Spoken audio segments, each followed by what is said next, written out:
এই মুহূর্তে বাংলাদেশের রাজনীতি একটি চরম অস্থিরতায় পৌঁছেছে।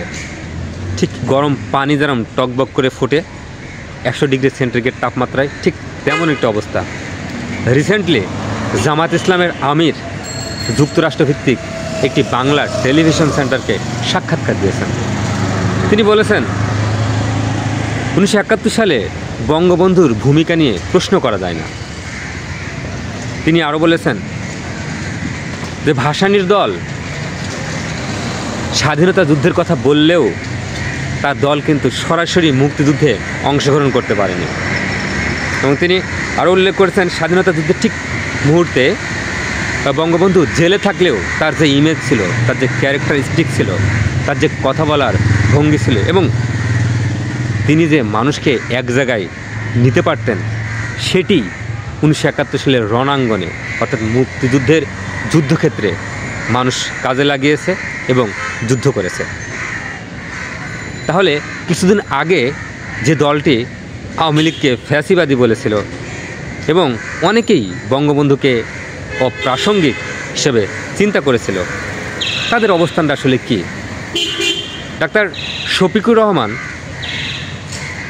শেখ মুজিবুর রহমানকে ইতিহাসের মহানায়ক হিসেবেই তিনি কিন্তু বিবেচনায় নিয়েছেন, এবং এটা করতে হবে, কারণ শেখ মুজিবুর রহমান ইতিহাসের মহানায়ক, এটি কেউ অস্বীকার করতে পারবে না এবং অস্বীকার করার কোনো জায়গাও নেই। আসলে রাজনীতির মাঠ কখন যে কী ধরনের উত্তপ হচ্ছে আমরা সাধারণ জনগণ সেটা কিন্তু বুঝতে পারছি না। তো হয়তো ভবিষ্যতে আরও মেরুকরণ দেখা যাবে। 2 মাস আগেও বা 1 মাস আগেও আওয়ামী লীগ এবং শেখ মুজিবুর রহমানকে যেভাবে কটাক্ষ করে মানুষ তাকে বলেছে, এটা আসলে বলা উচিত হয়েছে কি হয়নি তাদের চিন্তা করা উচিত। একটি দেশের স্বাধীনতা এবং সার্বভৌমত্ব এবং ইতিহাসের যারা নায়ক তাদেরকে অপ্রাসঙ্গিক বলা যায় না, এবং যারা অপ্রাসঙ্গিক বলার চেষ্টা করে তারাই একদিন অপ্রাসঙ্গিক হয়ে যাবে মানুষের কাছ থেকে। এবং এখন বিএনপি এবং জামাতের মধ্যে যে ধরনের কাদা ছোড়াছড়ি হচ্ছে আমরা দেখতে পাচ্ছি। ইতিমধ্যে কিন্তু বিএনপি একটা প্রশ্ন তুলেছেন যে 1971 সালে জামাত ইসলামের ভূমিকা কী ছিল, এবং জামাত ইসলাম বলছে এই মুহূর্তে বাংলাদেশে একটি দল দখলদারিত্বের শীর্ষে আছে। আসলে ইতিহাস পৃথিবীতে অত্যন্ত নির্মম এবং নিষ্ঠুর।